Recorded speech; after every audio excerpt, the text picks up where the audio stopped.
Hello everyone, you're welcome. Sejam bem-vindos a mais uma aula de língua inglesa. Eu sou a teacher Fernanda Gurgel e agora vamos checar o que nós vamos ver na nossa aula. Vamos lá. Então, nossa aula de número 14 é uma aula de revisão e avaliação. So, pay attention, prestem bastante atenção e vamos à nossa aula.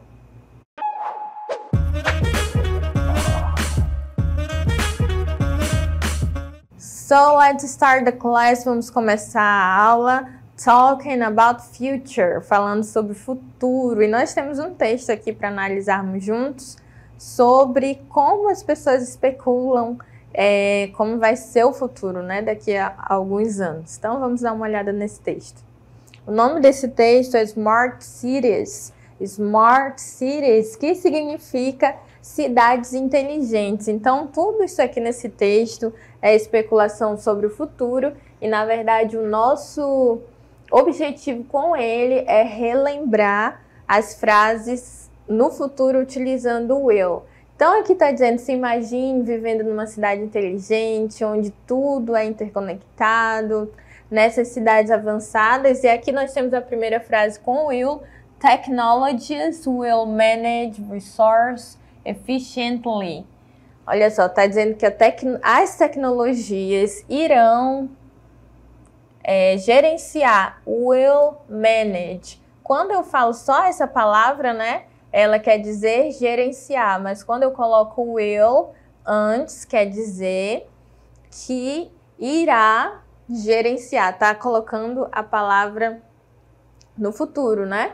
E aqui embaixo tem mais um will, o will dominate. Will dominate. Só o dominate significa dominar, mas se eu coloco o will antes dele, ele já automaticamente passa para o futuro. Dominar, dominate. Will dominate quer dizer já que vai para o futuro, dominará, né? Tá dizendo que os veículos autônomos dominarão as ruas, reduzindo o acidente de trânsito e melhorando aí o trânsito em si, né? E aqui embaixo está falando Public Transportation will be. O transporte público será. Se o verbo be significa ser ou estar, se eu coloco will antes dele, quer dizer que ele será integrado, fazendo tudo aí mais rápido e mais conveniente, ok? E aqui falaram ali da cidade, aqui tá falando das smart homes, as casas inteligentes. De novo aqui, will be, serão, né? Mais uma vez, se o be significa ser ou estar, se eu coloco o will antes dele, quer dizer então que serão. Eu estou jogando esse verbo aí para o futuro. Will be equipped, serão equipadas com assistentes de inteligência artificial, que irão antecipar our needs, nossas necessidades, né? Ajustando lighting, temperature, and even preparing meals. Vão ajustar a luz, a temperatura e até mesmo preparar as nossas refeições. Então, tudo que eu queria que vocês observassem aqui é o uso do will antes dos verbos, que qualquer verbo que vier depois dele, automaticamente vai ser passado para o futuro, ok? Então, vamos analisar algumas frases que nos mostram aqui essa estrutura. Vocês estão vendo que é um carro automático, né? Está falando que eles, will dominate the streets. Will dominate the street. Então, mais uma vez, observem que esse verbo sozinho quer dizer dominar. Mas, se eu coloco o will antes dele, como está no plural aí, né, falando dos carros automáticos, eu estou falando que eles dominarão. Will dominate, ok? Então, agora nós vamos ver mais alguns exemplos do uso do verbo auxiliar will, que, como nós já vimos, passa aí os verbos para o futuro. Então, quando que nós vamos usar o will? Nós temos um exemplo aqui para decisões espontâneas, rápidas, né? Nós temos aí a Potira com uma pizza e um sanduíche. Pizza or sandwich. E ela está aí na dúvida no primeiro quadrinho. tá decidindo que ela vai comer e nesse momento ela faz uma decisão rápida, ela fala I will eat this sandwich. I will eat this sandwich. Vou comer esse sanduíche. Então, como é uma decisão rápida que ela tomou agora, usamos aí o auxiliar will para montar essa frase. Então, um dos usos, decisões espontâneas, ok? Tem mais aqui, mais situações que a gente usa o will para fazer uma promessa. O Solomon está falando com a vozinha dele e está dizendo assim: I will visit you in the holidays. I will visit you in the holidays. Eu vou visitar você no feriado, nas férias, né? Ele está dizendo para a vozinha dele: eu vou te visitar, está fazendo uma promessa. I will visit you in the holidays. Então, essa é outra situação que nós usamos o will. E temos mais situações, vamos dar uma olhada. Usamos o will para incerteza, olha só. Teve essa palavrinha aí, maybe. Maybe quer dizer que é algo incerto, porque ela significa talvez. Então, ele está falando aí uma coisa que ele não tem certeza. Ele falou, maybe I will go to Brazil next year. Maybe. Talvez eu irei, né? Talvez eu vá para o Brasil ano que vem. Então, essa é outra situação na qual nós usamos o auxiliar will. E temos mais outro exemplo aqui para vocês, que é essa daí. Usamos quando nós colocamos na frase if. If, que quer dizer se. E nesse caso, o personagem está falando assim, if you call, se você ligar, I will go and meet you. I will go and meet you. Se você me ligar, eu irei para te encontrar. Então, também usei o will, porque é uma situação que eu estou usando if, mas não para por aí, temos mais uma situação que é para previsões. Então, temos aí, it will snow tomorrow. Irá nevar amanhã, ok? Então, nós temos agora, vimos todas as situações, algumas situações que nós fazemos uso do will, e agora nós vamos ver a estrutura dele na formação de frases, ok? Let's go! Então, a estrutura da forma afirmativa simples, de frases afirmativas, é importante, né, a gente lembrar disso, todas as vezes que eu estou afirmando alguma coisa, né? Então, ela vai seguir essa estrutura, sujeito, mais will, mais verbo principal no infinitivo, sem o to e o complemento. Essa é a estrutura que nós devemos seguir na formação de frases afirmativas usando o will. Então, nós vamos ver alguns exemplos, analisar passo a passo, né, cada um deles, o sujeito, o verbo, para que vocês possam visualizar essa estrutura aí de cima nessa formação de frase, nessa frase. Vocês podem ver que o will está destacado, o study está destacado porque o que ele é? Ele é o sujeito, ele é o complemento ou ele é o verbo principal? Ele é o verbo principal, por isso que ele vem depois do will, para ser transformado para o futuro. Então, nós temos aí essa primeira frase. I will study English. I will study English. Study English, estudar inglês. Quando eu coloco o will antes dele, esse verbo já vai para o futuro. Então, I will study English. Eu irei estudar inglês. Observem a estrutura. I é sujeito, aí vem o will, study o verbo principal, sem o to, né? E o complemento English. Vamos analisar mais outras frases aqui. Então, aí, they will help us. They will help us. Eles irão nos ajudar. When they have a time. When they have a time. They will help us when they have a time. Então, está dizendo assim, eles irão nos ajudar quando eles tiverem um tempo. Então, vamos analisar essa frase, qual é o sujeito.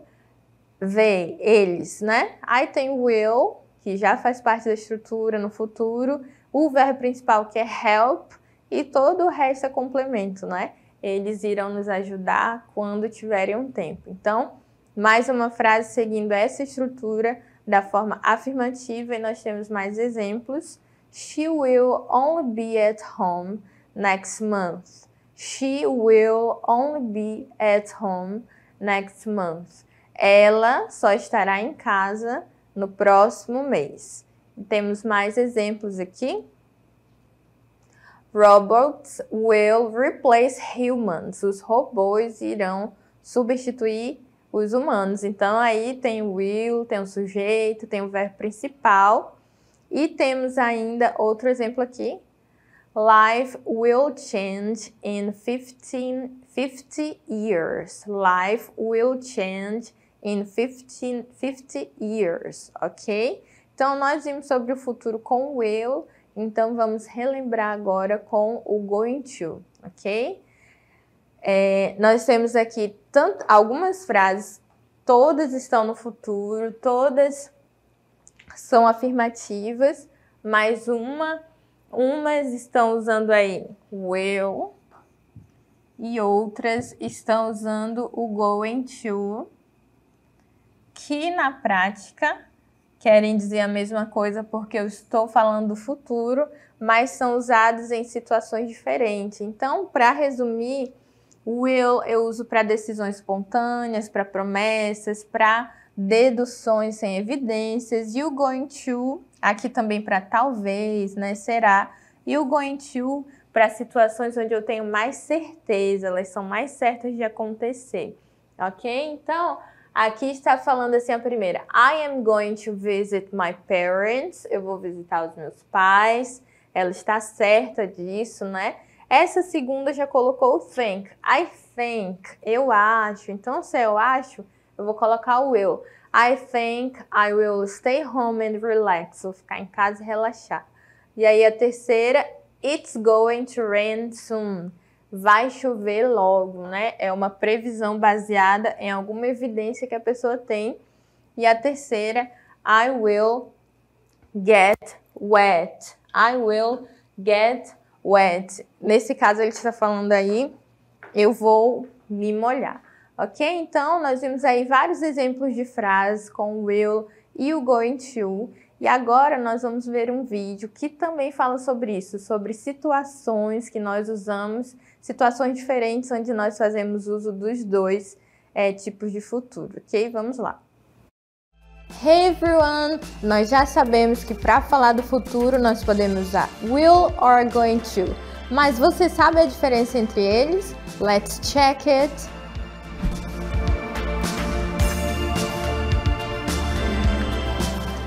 I'll go to the supermarket to buy more. What are you gonna do this weekend? I'm gonna visit my grandparents. I think it will be a great day. Look at those dark clouds. It is going to rain.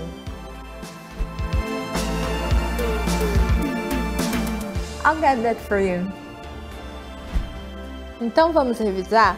Usamos will para decisões instantâneas, promessas e previsões sem evidências. E usamos o going to para planos já decididos e previsões com evidência. Então, nós vimos aí algumas situações de uso, como nós já temos falado, né? Vocês viram que a gente olhou para o céu e falou it's going to rain, mas porque tinha umas nuvens escuras. Vimos também que o céu estava bonito, então a gente falou I think it will be a great day, vai ser um dia ótimo, por conta dessas previsões com evidências. A teacher Milena estava tentando pegar o livro e eu olhei I will help you. Eu vou te ajudar porque é uma decisão ali espontânea, tomada na hora, né, baseado naquilo que eu estava vendo. Então, esse vídeo foi para a gente rever, né, memorizar aí a diferença de uso. E agora nós vamos ver algumas frases também com will e com going to para a gente fixar bem esse conteúdo, ok? Vamos lá. Temos algumas frases também, todas são afirmativas, umas com will e outras com o going to. Então, essa primeira, com certeza, foi uma decisão que a pessoa tomou na hora, né? Ela disse, I will help you with your homework. I will help you with your homework. A mesma coisa que eu fiz ali no vídeo com a teacher Milena. Olhei que ela não estava conseguindo pegar o livro e falei, I will help you. Vou te ajudar, né? Vou pegar isso para ti.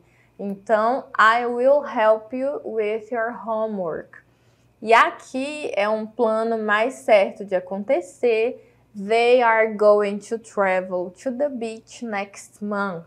Já tem uma data definida, já é mais certeza que vai acontecer. Então, eu estou falando que eles vão viajar. Are going to travel. O going to sempre vai ter que usar o verbo to be, né? De acordo com o sujeito. Ele vai poder ser are going to, is going to or am going to, ok? Dependendo do sujeito. E aqui na outra, o que ela falou? I think, eu acho. Então, nós já vimos que quando não tem certeza, eu vou usar o eu. I think it will rain tomorrow. I think it will rain tomorrow. Acho que vai chover amanhã. E aqui, look at the sky. It's going to rain soon. Olhe para o céu, né? Então, é uma evidência ali. Vai chover em breve. Então, até aqui nós vimos sobre o futuro, tanto com o will como com o going to. E agora nós vamos para o nosso próximo conteúdo da aula, que são os comparatives. Comparatives. O grau comparativo é usado para comparar duas coisas ou pessoas, enquanto no superlativo eu uso para dizer, por exemplo, que é o mais inteligente de todos, o maior de todos. No comparativo, eu não estou comparando todo mundo ou todas as coisas, eu estou comparando entre duas coisas ou duas pessoas, mostrando que uma possui menos ou mais de uma certa qualidade que a outra, ou que elas estão ali no nível de igualdade, né? Então, vamos ver aqui. Para que eu transforme os adjetivos no seu grau comparativo, eu tenho que seguir algumas regras, né? Então, eu tenho o adjetivo aqui. Quando eu acrescento nele o ER e o then, ele fica, por exemplo, tall, quer dizer alto, taller, mais alto. My sister is taller than me. Então, temos outros exemplos aqui, por exemplo, short. Short, que é baixo, para eu dizer mais baixo, shorter. Shorter. Ok? Então, tall, alto, taller, mais alto. Short, baixo, shorter, mais baixo. Se eu quiser dizer, por exemplo, eu sou mais baixa que você, ó. I am shorter than you. Esse than sempre vai ter que acompanhar porque ele quer dizer do que, né?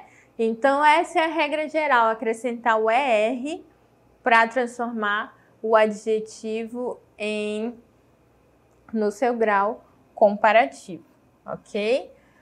E como eu falei, existem algumas regrinhas que a gente tem que observar. Aquela é a regra geral. No geral, eu só faço colocar o R, né? O ER, e ele já é transformado. Mas, quando o adjetivo de duas sílabas termina em Y, precedido por consoante, ó, happy, happier. O Y sai e recebe o IR. Da mesma maneira, por exemplo, quando é busy, ocupado, né? Tem o Y, eu tenho que ver o que vem antes dele, é uma consoante. Então, olha só, busier. Ocupado, mais ocupado, né? Tem esse aqui também, lazy, que é preguiçoso, ó. Lazier, mais preguiçoso, ok?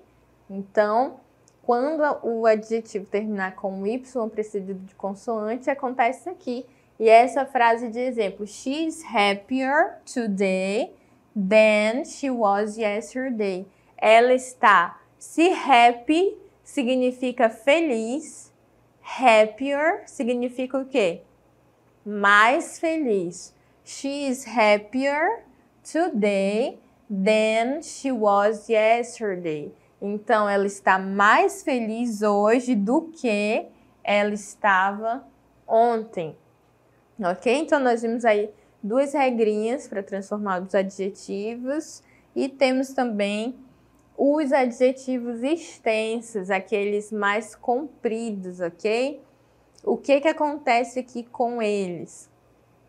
Os adjetivos com duas ou mais sílabas, use more antes do adjetivo. Então, nós temos aqui beautiful, beautiful, more beautiful. Como ele é um adjetivo extenso, nós não vamos acrescentar o ER antes dele, né? A mesma coisa, por exemplo, do expensive. A mesma coisa do comfortable. Comfortable. Nenhum desses vai receber alteração no finalzinho, porque eles são extensos. Então, se eu quero dizer mais caro, eu não vou colocar nada no final, eu vou colocar more expensive. Mais confortável, more comfortable.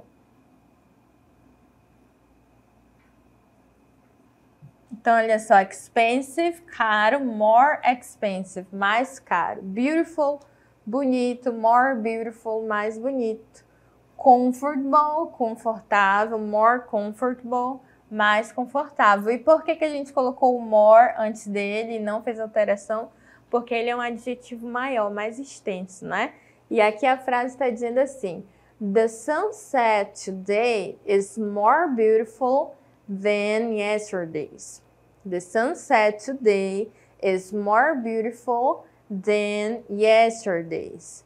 O pôr do sol hoje está mais bonito do que ontem. The sunset today is more beautiful than yesterday. Sempre com o than, que significa do que, né? Ou só o que, como a gente fala. E aí temos mais outra situação dos adjetivos irregulares. Eles não recebem alteração, não recebem o more antes deles, justamente porque eles já possuem a sua própria forma de escrever, né? Good quer dizer bom e better, melhor. Bad, ruim, e worse, pior. Então, eles são irregulares e eles não vão receber nenhuma alteração, né? Por exemplo, happy, nós vimos que tem uma regrinha para seguir, fica assim, happier. O consoante, vogal consoante, lembra que a gente falou big, big, vai dizer bigger, bigger. Os outros tall e taller, né? Sempre feliz, mais feliz, grande, maior. Mas esses aí não recebem alteração porque eles são irregulares e já tem a sua forminha pronta. Não recebe o more, não recebe R, nem nada no final, ok? Então, esses aí são adjetivos de comparação, né, entre dois. E agora nós vamos relembrar sobre igualdade. Como é que nós comparamos aí de igualdade para dizer que é tão quanto? Então, o comparativo de igualdade, não há diferença se os adjetivos são curtos ou longos, todos seguem a mesma regra. Então, na afirmativa, eu uso o as, mais o adjetivo mais o as, e o negativo not as, o adjetivo mais as. Como assim, teacher? As short as, tão baixo quanto. As intelligent as, tão inteligente quanto. As important as, tão importante quanto. Então, essa é a estrutura para a gente formular frases afirmativas se eu quero igualar, né? Nós vimos ali para comparar de algo que era mais que o outro. E aqui eu estou dizendo que é igualdade. As, o adjetivo e o as beautiful as, tão bonito quanto. Ok? Então, essa foi a nossa aula de revisão. Eu espero que vocês tenham conseguido entender o conteúdo de hoje. Nós ficamos por aqui. Bye, bye!